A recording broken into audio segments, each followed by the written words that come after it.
We've all heard of heartburn. For most of us, it's just a minor annoyance, right? But what if I told you that this simple complaint was deliberately transformed into a serious billion-dollar disease? Well, this is the wild story of a marketing campaign so powerful it didn't just sell a drug, it sold the disease itself. So let's start with a question. That term you hear everywhere now, GERD. It sounds so official, so scientific and serious. But have you ever stopped to wonder where it actually came from? Because the answer isn't in some old medical textbook. It's deep inside a marketing playbook. I mean, think about it. On one side, you've got heartburn. It's annoying, you pop a Tums or a Rolaids, and you move on with your day. But on the other side, you have GERD. That's a disorder. It's chronic. It's something you need to see a doctor about and get a prescription for. And here's the crazy part. The underlying symptoms are pretty much identical. The only thing that really changed was the story told around. To get this, we've got to rewind the clock. Let's go back to 1986. The company is Glaxo, and they've got this new drug called Zantac. Now, Zantac is powerful, it's super effective, but they've got this huge marketing problem on their hands. And their issue had nothing to do with the drug itself. It had everything to do with how people thought about their own bodies. See, Zantac was originally made to treat ulcers, which is a pretty small market, all things considered.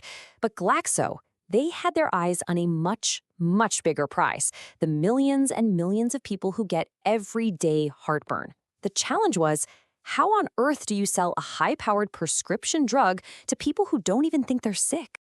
You have to remember the mindset at the time. Heartburn was just heartburn. It was a nuisance. You'd grab a cheap antacid from the drugstore, and that was it. The idea of going to a doctor, getting a prescription for it, it would have seemed like complete overkill. So Glaxo realized they couldn't just sell their drug. They had to sell an entirely new way of thinking. And this right here is where the marketing genius kicks in.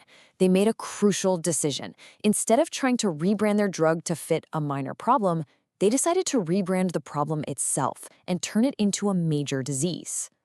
And just like that, GERD, Gastro-Esophageal Reflux Disorder, was born. Now, let's be super clear. This wasn't some long-standing medical term discovered through years of research. It was invented, basically whole cloth, for a marketing campaign.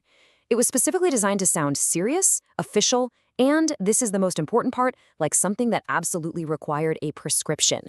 This brand new term allowed them to create this incredibly powerful new narrative. Those old antacids, those are just a Band-Aid. They only give you temporary relief from the symptom. But Zantac, they argued, addresses the root cause by actually stopping acid production at the source. It was a brilliant move to position their drug as the only real solution to this newly serious problem. So how did they pull it off? It was this masterful 4-step playbook. Step 1, take a simple nuisance, heartburn, and elevate it. Frame it as a chronic, potentially dangerous disorder. Step 2, give it a scientific-sounding cause, a faulty valve in your esophagus. Step 3, slap that official-sounding acronym on it, GERD.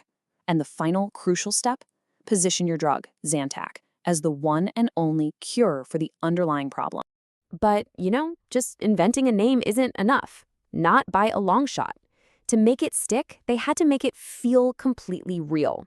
They needed to build a massive credibility machine around GERD, one that would convince not just patients, but doctors, too. So, Glaxo launched this incredibly sophisticated, well-coordinated initiative. The goal was simple. Build a fortress of authority and awareness around this new condition. Make it seem as if GERD had been an established medical fact for decades.